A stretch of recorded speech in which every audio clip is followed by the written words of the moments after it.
Hello बच्चों, क्या हाल चाल, कैसे हैं। आशा करते हैं आप लोग ठीक होंगे। हम लोग अम्ल भस्म तथा लवण चैप्टर पढ़ रहे थे केमिस्ट्री में, दूसरा चैप्टर, जिसमें हम लोगों ने अम्ल का डिफिनीशन पढ़े थे, भस्म का डिफिनीशन पढ़े, अम्ल का प्रॉपर्टी पढ़ लिया है और भस्म का प्रॉपर्टी पढ़ लिया है। अगर आप लोगों ने ये वीडियो नहीं देखे हैं तो साइंस के प्लेलिस्ट में जाकर उन सभी वीडियो को देख लीजिए, क्योंकि इस वीडियो में हम लोग अम्ल तथा भस्म की शक्ति पढ़ेंगे। तो ये वीडियो देखने से पहले आप लोग अम्ल भस्म तथा लवण चैप्टर के पार्ट 1 लेक्चर नंबर 1 वीडियो देखिए, उसके बाद ज्यादा समझ में आएगा, क्योंकि उस वीडियो में इस चैप्टर का बेस बताया गया है। तो चलिए हम लोग बिना समय गवाए, बिना किसी देरी के स्टार्ट करते हैं। आज का हमारा टॉपिक है अम्ल भस्म की शक्तियां ज्ञात करना। शक्ति के बारे में पढ़ेंगे कि कौन सा अम्ल प्रबल है, स्ट्रॉन्ग है, और कौन सा अम्ल दुर्बल है। तो हम लोग किसके बारे में पढ़ेंगे? अम्ल और भस्म की शक्ति के बारे में पढ़ेंगे। तो देखिए, सबसे पहले बता देना चाहता हूं कि किसी भी अम्ल हो, कोई भी अम्ल हो या कोई भी भस्म हो, तो अम्ल का शक्ति ज्ञात करने के लिए हम लोग उसका हाइड्रोजन की मात्रा उसमें देखते हैं। अम्ल की शक्ति ज्ञात करने के लिए हम लोग हाइड्रोजन की मात्रा देखेंगे कि उसमें हाइड्रोजन की मात्रा कितना है। आर्हेनियस साहब ने बताए हैं, क्या बताए हैं कि अम्ल जल में घुलकर कौन सा आयन देता है? H+ आयन देता है, हाइड्रोजन आयन की मात्रा देता है। तो जल में अगर हाइड्रोजन आयन की मात्रा अधिक होगा तो वो अम्ल प्रबल होगा। जल में घुलने के बाद कोई भी अम्ल अधिक H+ आयन देता है, यानी हाइड्रोजन आयन देता है, तो वह प्रबल अम्ल है। आज जो कम देगा वह दुर्बल अम्ल है। तो आशा करते हैं कि आप लोग समझ गए होंगे कि प्रबल अम्ल किसे कहते हैं और दुर्बल अम्ल किसे कहते हैं। तो देखिए, अम्ल की शक्ति ज्ञात करने के लिए हम लोग हाइड्रोजन आयन की मात्रा पर डिपेंड करता है। क्यों? क्योंकि आर्हेनियस साहब ने बताया है कि अम्ल वह पदार्थ है जो जल में घुलकर क्या देता है? हाइड्रोजन आयन देता है, H+ आयन देता है। तो कोई भी अम्ल, मान लीजिए कोई भी अम्ल जल में घुलेगा, अगर अधिक मात्रा में H+ आयन देगा तो वह प्रबल हो जाएगा, और कोई दूसरा अम्ल जल में घुलकर कम मात्रा में आंशिक रूप से H+ आयन देता है तो वह कौन सा अम्ल कहलाएगा? दुर्बल अम्ल कहलाता है। तो हम लोगों को अम्ल की शक्ति के आधार पर अम्ल को दो प्रकार में विभाजित किया गया है। अम्ल के पावर के आधार पर अम्ल कितने प्रकार के होते हैं? तो दो प्रकार के होते हैं। यहाँ से क्वेश्चन ऑब्जेक्टिव और सब्जेक्टिव दोनों में आता है। कौन कौन अम्ल? प्रबल अम्ल और दुर्बल अम्ल, स्ट्रॉन्ग एसिड, वीक एसिड। तो स्ट्रॉन्ग एसिड क्या है अभी समझा दिए। अगर किसी अम्ल को किसी जल में घोलेंगे तो अम्ल क्या देता है? जल में घोलने के बाद H+ आयन देता है, हाइड्रोजन आयन देता है। अगर हाइड्रोजन आयन की संख्या अधिक होगा तो वह प्रबल अम्ल, हाइड्रोजन आयन की संख्या आंशिक रूप से होगा, पूर्ण रूप से नहीं देगा तो वह दुर्बल अम्ल कहलाएगा। तो देखिए यहाँ डिफिनीशन लिखे हैं प्रबल अम्ल तथा दुर्बल अम्ल का।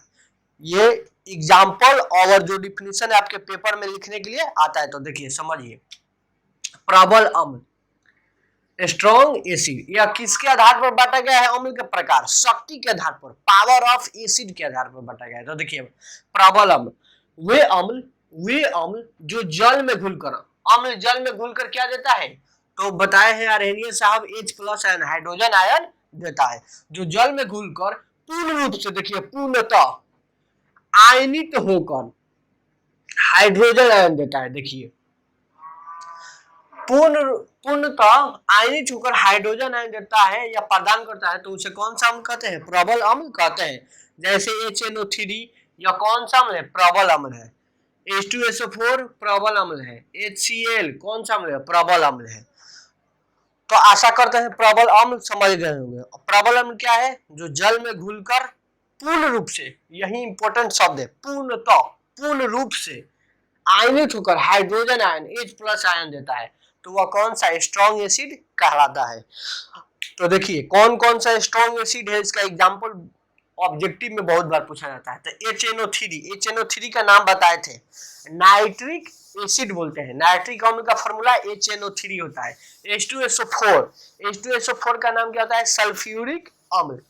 HCl हाइड्रोक्लोरिक अम्ल। ये जो तीनों अम्ल है ये प्रबल अम्ल के श्रेणी में आते हैं, तो तीनों याद कर लीजिएगा।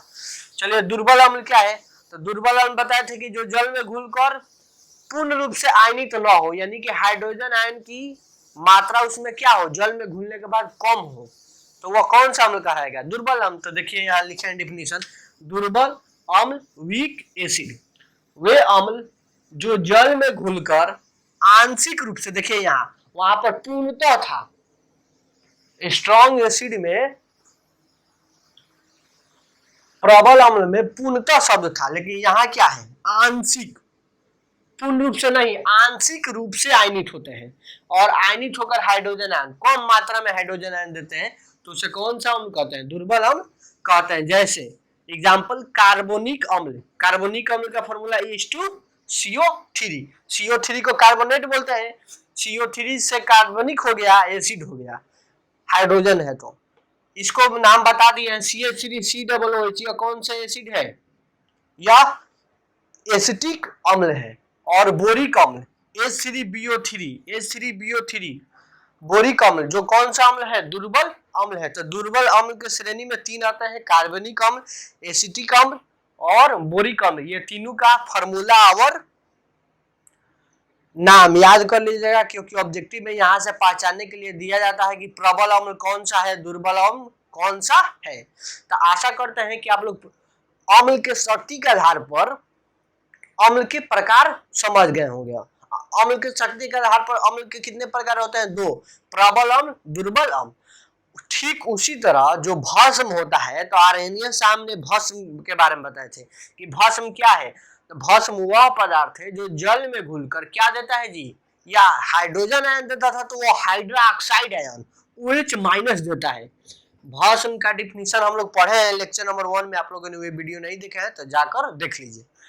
भस्म क्या है, भस्म वह पदार्थ है जो जल में घुलकर हाइड्रोक्साइड आयन OH को हाइड्रा ऑक्साइड बोलते हैं, H से हाइड्रा, O से ऑक्साइड, माइनस आयन, माइनस इस प्रचार हो जाता है, हाइड्रा ऑक्साइड आयन देते हैं तो उसे भस्म कहते हैं। जल में घोलेंगे जब भस्म को तो OH देंगे। तो इस शक्ति के आधार पर भस्म को भी 2 भागों में बांटा गया है। जैसे हम लोग भस्म की शक्ति कैसे ज्ञात करेंगे, तो कोई भी भस्म अगर जल में घोलने के बाद OH की संख्या, हाइड्रोक्साइड आयन की मात्रा अधिक मात्रा में देगा, जल में घुलकर आयनित होगा, तो वह कौन सा अम्ल हो जाता है, सॉरी कौन सा भस्म हो जाता है, प्रबल भस्म हो जाता है। और जो भस्म जल में घुलने के बाद हाइड्रोक्साइड की आयन की मात्रा उसमें कम रहता है, तो वह कौन सा अम्ल भस्म कहलाता है, तो वह दुर्बल भस्म कहलाता है। तो अम्ल के शक्ति के आधार पर अम्ल 2 प्रकार है, ठीक उसी प्रकार भस्म के शक्ति के आधार पर भस्म कितने प्रकार के होते हैं, 2 प्रकार के होते हैं, प्रबल भस्म और दुर्बल भस्म। तो प्रबल भस्म किसे कहेंगे, जो जल में घुलकर, वे भस्म जो जल में घुलकर पूर्ण रूप से क्या देंगे, हाइड्रोक्साइड आयन देंगे, OH- आयन देंगे, तो वह कौन सा हो जाएगा, प्रबल भस्म। और जो भस्म जल में घुलकर आंशिक रूप से कम मात्रा में हाइड्रोक्साइड आयन दे, तो वह कौन सा भस्म कहलाएंगे, दुर्बल भस्म कहलाते हैं। तो चलिए हम लोग डिफिनीशन लिख लेते हैं, समझ लेते हैं। देखिए डिफिनीशन लिखा है प्रबल भस्म, तो देखिए प्रबल भस्म क्या है, वे भस्म जो जल में घुलकर पूर्णतः, देखिए इसमें पूर्णतः है, प्रबल भस्म में पूर्णतः आयनित होकर अधिक मात्रा में हाइड्रोक्साइड आयन, भस्म क्या देता है जी, जल में घुलकर हाइड्रोक्साइड आयन देता है, OH- आयन देता है, हाइड्रोक्साइड आयन प्रदान करते हैं, तो उसे प्रबल भस्म कहते हैं। आर्यनियन साहब ने बताए थे कि अम्ल जब जल में घुलेगा तो हाइड्रोजन आयन देगा, और भस्म जल में घुलेगा तो हाइड्रोक्साइड आयन OH- आयन देगा। तो प्रबल भस्म क्या है, यहाँ डिफिनीशन लिखाया गया है कि वे भस्म जो जल में घुलकर पूर्ण रूप से, पूर्णतः हाइड्रोक्साइड आयन अधिक मात्रा में दे, तो वह क्या हो जाएगा, प्रबल भस्म। दुर्बल भस्म क्या होता है, जो जल में घुलकर कम मात्रा में आंशिक रूप से हाइड्रोक्साइड आयन दे, तो वह दुर्बल भस्म कहलाता है। जैसे एग्जांपल देखिए, सोडियम हाइड्रोक्साइड, इन्हें से सोडियम, OH से हाइड्रोक्साइड बोलते हैं। सोडियम हाइड्रोक्साइड एक प्रकार का भस्म है, जब OH रहता है तो भस्म पहचानने का ट्रिक भी बता दिए हैं पिछले वीडियो में, आप लोग वीडियो नहीं देखे हैं तो जाकर देख लीजिए। इसलिए बता रहा हूं कि बेस जब तक नहीं समझ में आएगा तो ये नहीं समझ में आएगा। सोडियम हाइड्रोक्साइड जो है, यह क्या है, भस्म है, या कौन सा भस्म है? प्रबल भस्म है। पोटेशियम हाइड्रोक्साइड, के से पोटेशियम बोलते हैं, परमाणु संख्या बेसिक क्लास में पढ़े थे, और OH को हाइड्रोक्साइड, तो पोटेशियम हाइड्रोक्साइड भी क्या है? भस्म है। तो यह कौन सा भस्म है? प्रबल भस्म है। याद रखिएगा, यहाँ से ऑब्जेक्टिव क्वेश्चन पूछा जाएगा। अब देखिए दुर्बल भस्म, वे भस्म जो जल में घुलकर आंशिक रूप से, यहाँ देखिए एक शब्द आंशिक रूप से, यहाँ क्या था? पूर्ण रूप से आयनित होकर कम मात्रा में, यहाँ क्या था? अधिक मात्रा में हाइड्रोक्साइड आयन देते हैं, OH माइनस। भस्म कोई भी हो जब जल में घुलेगा तो क्या देगा? हाइड्रोक्साइड आयन देगा, कम दे या बेसी दे।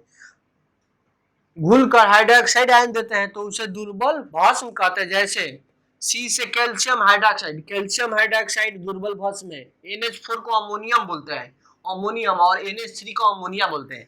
तो NH4OH क्या है? दुर्बल भस्म है, ammonium hydroxide. Magnesium hydroxide, Mg को मैग्नीशियम और OH को हाइड्रोक्साइड, तो मैग्नीशियम हाइड्रोक्साइड। तो आशा करते हैं कि प्रबल अम्ल, प्रबल भस्म, प्रबल दुर्बल अम्ल और दुर्बल भस्म आपको क्लियर हो गया होगा। कुछ नहीं है, जल में घुलने पर हाइड्रोजन की संख्या के आधार पर प्रबल दुर्बल अम्ल है, और जल में घुलने पर हाइड्रोक्साइड आयन की मात्रा के आधार पर भस्म है। दो प्रकार का होता है, जो अधिक मात्रा में देगा हाइड्रोक्साइड आयन तो प्रबल भस्म, कम मात्रा में देगा तो दुर्बल भस्म। अब हम लोगों को पढ़ना है pH scale, power of hydrogen. तो चलिए स्टार्ट करते हैं पीएच स्केल को समझ।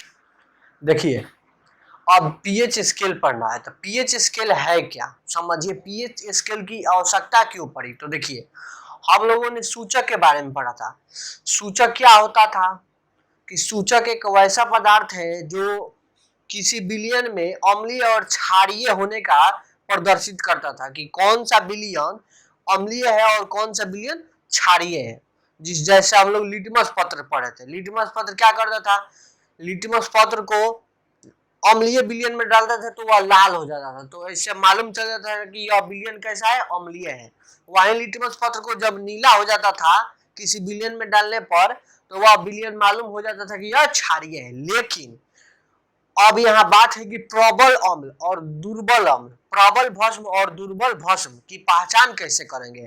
तो उसी की पहचान के लिए एक पीएच स्केल बनाया गया, जिनका नाम था, वैज्ञानिक का नाम था सोरेनसन, जो 1909 ईस्वी में इसको बनाए थे। क्या क्या बताए? तो देखिए पीएच स्केल क्या है। पी से पावर H से हाइड्रोजन, किसी विलयन में हाइड्रोजन आयन की संख्या मात्रा ज्ञात करने के लिए जो युक्ति होता है वही पीएच स्केल होता है। पीएच स्केल क्या है? इसका full form he power of hydrogen. किसी विलयन में कितना हाइड्रोजन की मात्रा घुला है उसी की मात्रा ज्ञात करने के लिए पीएच स्केल बनाया गया।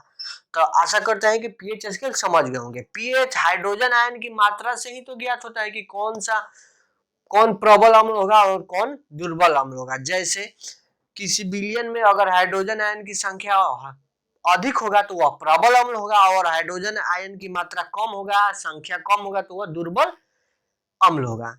तो उसीलिए पीएच स्केल को बनाया गया। पीएच स्केल क्या है? हाइड्रोजन आयन की संख्या, किसी भी विलयन में हाइड्रोजन आयन की संख्या या मात्रा ज्ञात करता है, बताता है। इसको कौन बनाए थे? सोरेनसन नामक वैज्ञानिक 1909 ईस्वी में।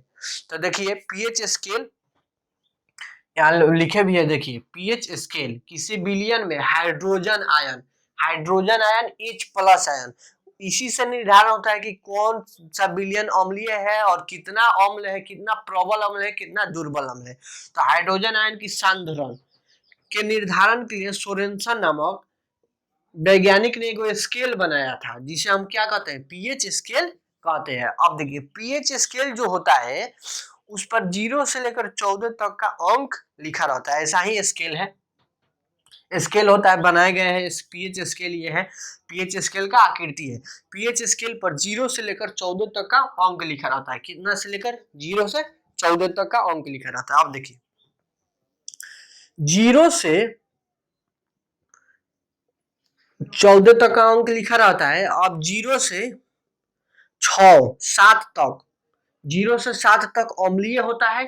अगर जो किसी विलयन को पीएच स्केल से नापते हैं, अगर उसका मान 0 से 7 के बीच में आ जाएगा तो वह एसिड हो जाएगा, अम्ल हो जाएगा। क्या होगा? अम्ल होगा। और किसी विलयन को पीएच स्केल से मापते हैं, अगर 7 से अधिक और 14 के बीच में आ जाए तो वह कौन सा होगा? भस्म होगा, क्षारीय विलयन होगा। कौन सा विलयन होगा? क्षारीय विलयन होगा या भस्म विलयन होगा। तो समझिए, और जो 7 आ जाए तो वह विलयन कैसा होगा? उदासीन होगा। अगर जो पीएच स्केल पर किसी विलयन को नापा जाए तो वो अगर उसका पीएच मान 7 आ जाता है तो वह कौन सा विलयन कहलाएगा? उदासीन विलयन कहलाएगा। तो देखिए, यहाँ से ऑब्जेक्टिव क्वेश्चन बहुत बनता है, पूछेगा कि अम्लीय विलयन का पीएच मान कितना होता है? अम्लीय विलयन का पीएच मान कितना होता है? तो आपने बताया 7 से कम, 0 और 7 के बीच में रहेगा, लेकिन 7 नहीं होगा, 7 से कम। तो याद रखिएगा, अम्लीय विलयन का पीएच मान 7 से कम होता है, यानी कि 0 से और 7 के बीच में। फिर दूसरा ऑब्जेक्टिव पूछ सकता है कि क्षारीय विलयन का पीएच मान कितना होगा? तो 7 से अधिक और 14 के बीच में होता है, यानी 7 से अधिक और 14 के बीच में। तो वह कौन सा विलयन कहलाएगा? क्षारीय विलयन कहलाएगा। और किसी विलयन का पीएच मान अगर नापा जाए पीएच स्केल से, उसका मान 7 आ जाए तो वह कौन सा विलयन कहलाता है? उदासीन विलयन कहलाता है। आशा करते हैं आप लोग पीएच स्केल समझ गए होंगे। पीएच स्केल क्या है? तो पीएच स्केल एक पैमाना है जिससे हम किसी विलयन में हाइड्रोजन आयन की सांद्रता ज्ञात करते हैं। इसकी आविष्कार कौन किए थे? सोरेनसन नामक वैज्ञानिक ने। अगर किसी विलयन में पीएच स्केल से मापा जाता है, अगर 7 से कम मान आ जाता है तो उस अम्लीय विलयन होगा, 7 से अधिक आएगा 14 के बीच में तो वह क्षारीय विलयन होगा, और 7 होगा तो उदासीन विलयन होता है। तो आशा करते हैं ये समझ गए होंगे। अब एक और बात यहाँ ध्यान देने बात योग है, यहाँ एरो का चिन्ह इधर बनाया गया है, देखिए ध्यान से, एरो के चिन्ह इधर बनाया गया, यानी कि बनाने का अर्थ है कि जैसे किसी विलयन का पीएच मान 0 है, दे दिया जाए किसी विलयन का पीएच मान 0 और किसी विलयन का पीएच मान 1, तो यह कौन सा विलयन होगा? ये तो मालूम है कि 7 से कम है, तो 7 से कम है तो अम्लीय विलयन होगा, लेकिन इसमें प्रबल अम्ल और दुर्बल अम्ल कौन है? तो अगर पीएच मान जितना कम होगा, यानी इधर अम्लीयता बढ़ता है, देखिए एरो का चिन्ह, तो ये जो पीएच मान 0 है वह प्रबल अम्ल है, और पीएच मान 1 है वह कौन सा अम्ल है? दुर्बल अम्ल है। तो देखिए, अम्लीयता इधर आने पर बढ़ता है, यानी 0 की ओर आने पर बढ़ता है। क्षारीयता क्या है? 7 से जैसे ही दूर जाते हैं तो अम्लीय क्षारीयता एसी क्या होता है? क्षारीयता गुण उस विलयन में अधिक होता है। जैसे किसी विलयन का पीएच मान दे दिया जाए 8 और एक और दूसरा विलयन का पीएच मान 14 दे दिया जाए, और इसमें बोला जाए कि यह अम्लीय विलयन है कि क्षारीय विलयन है, तो आप बताइए, 7 से अधिक तो वह तो क्षारीय विलयन होगा। जब पीएच मान 7 से अधिक आ जाए तो क्षारीय विलयन कहलाता है। लेकिन अब इसमें 8 है और 14 है, तो कौन प्रबल क्षार है?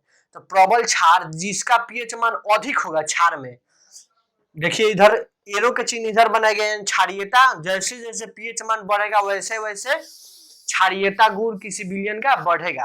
तो पीएच मान 14 है तो यह प्रबल क्या है? क्षार है, और यह दुर्बल क्षार है। तो आशा करते हैं कि पीएच स्केल समझ में आ गया होगा। और एक और समझ लेते हैं, पीएच मान का डिफिनीशन कभी कभी पूछा जाता है या ऑब्जेक्टिव में पूछा जाता है, तो समझ लीजिए। देखिए, पीएच मान का डिफिनीशन समझिए क्या होता है। तो पीएच मान क्या होता है? किसी विलयन में पीएच क्या है? पी से पावर ऑफ हाइड्रोजन, किसी विलयन में हाइड्रोजन आयन की मात्रा ज्ञात करेगा पीएच मान, पीएच स्केल। तो किसी विलयन में पीएच मान, किसी विलयन का पीएच मान वह संख्या होता है जो उस विलयन में हाइड्रोजन आयन की सांद्रता के लॉग के ऋणात्मक मान के बराबर होता है। तो यहाँ डिफिनीशन भी लिखे हैं, पीएच मान किससे ज्ञात किया जाता है? पीएच स्केल से। पीएच स्केल पर 0 से 14 तक का अंक लिखा रहता है, और 7 और 14 के बीच में आएगा तो वह क्षारीय होगा, और 7 से कम होता है तो वह अम्लीय विलयन होता है, और 7 होगा तो उदासीन विलयन होता है। अब देखिए, पीएच मान लिखे हैं, किसी विलयन के पीएच मान उसमें उपस्थित हाइड्रोजन आयन, पीएच स्केल क्या नापता है? हाइड्रोजन आयन की मात्रा। तो उसमें उपस्थित हाइड्रोजन आयन की सांद्रता की लघुगणक मतलब लॉगरिथम लॉग के ऋणात्मक मान के बराबर है। तो लिख सकते हैं पीएच बराबर हाइड्रोजन आयन की सांद्रता। जब भी सांद्रता शब्द आ जाए तो उसको बड़े कोष्टक में कीजिएगा। तो H+ आयन हाइड्रोजन आयन की सांद्रता, तो H प्लस लिख दिया, इसकी सांद्रता ले लिए तो बड़े क्वेश्चन में घेर दिया, और किसका, लघुगणक यानी लॉग के ऋणात्मक मान के बराबर होता है। तो याद रखिएगा पीएच मान का फॉर्मूला होता है पीएच बराबर माइनस लॉग एच सांद्रता हाइड्रोजन सांद्रता यानी माइनस लॉग एच प्लस होता है। इसको इस रूप में भी बदल सकते हैं, माइनस लॉग का प्रॉपर्टी से माइनस को पावर में भेज देंगे तो क्या हो जाएगा, लॉग एच प्लस के पावर माइनस हो जाएगा। फिर इसको माइनस किसी भी संख्या का पावर माइनस होता है तो उसको नीचे भी भेज सकते हैं, तो इसको इस तरह भी लिख सकते हैं लॉग 1/h प्लस। तो यह भी क्या है, लॉग का ही मान है। तो आशा करते हैं आप लोगों को लॉग पीएच मान का मान ज्ञात हो गया होगा। पीएच मान क्या है, तो किसी भी विलयन में उपस्थित हाइड्रोजन आयन के लघुगणक लॉग के ऋणात्मक मान के बराबर होता है, जिसे हम पीएच मान कहते हैं। पीएच मान कैसे ज्ञात करते हैं, तो पीएच स्केल से ज्ञात करते हैं। अगर पीएच मान 7 आ जाए तो वह कौन सा विलयन कहलाएगा, उदासीन विलयन। यहाँ से ऑब्जेक्टिव क्वेश्चन दे देगा कि यदि किसी विलयन का पीएच मान 5 है तो वह विलयन कैसा होगा, तो 5 है यानी 7 से कम है, तो 7 से कम कौन सा विलयन कहलाता है, अम्लीय विलयन कहलाता है। तो यहाँ लिख भी दे रहा है, दिखाई दे रहा होगा, अम्लीय विलयन का पीएच मान 7 से कम होता है। फिर उदासीन विलयन का पीएच मान 7 होता है, और क्षारीय विलयन का पीएच मान 7 से अधिक होता है, 7 से अधिक होता है। तो आशा करते हैं कि आप लोगों को पीएच मान समझ में आ गया होगा, पीएच स्केल जान गए होंगे। पीएच स्केल हाइड्रोजन आयन की सांद्रता ज्ञात करने की एक स्केल है। तो चलिए, वीडियो लंबा हो रहा है तो आज का लेक्चर यहीं पर समाप्त करते हैं। वीडियो अच्छा लगे तो लाइक शेयर और सब्सक्राइब कीजिए, और डेली वीडियो लाने के लिए आप लोगों के सपोर्ट और सहयोग की आवश्यकता है। देख लीजिए इतना मेहनत से वीडियो बन रहा है। चलिए, जय हिंद साथियों।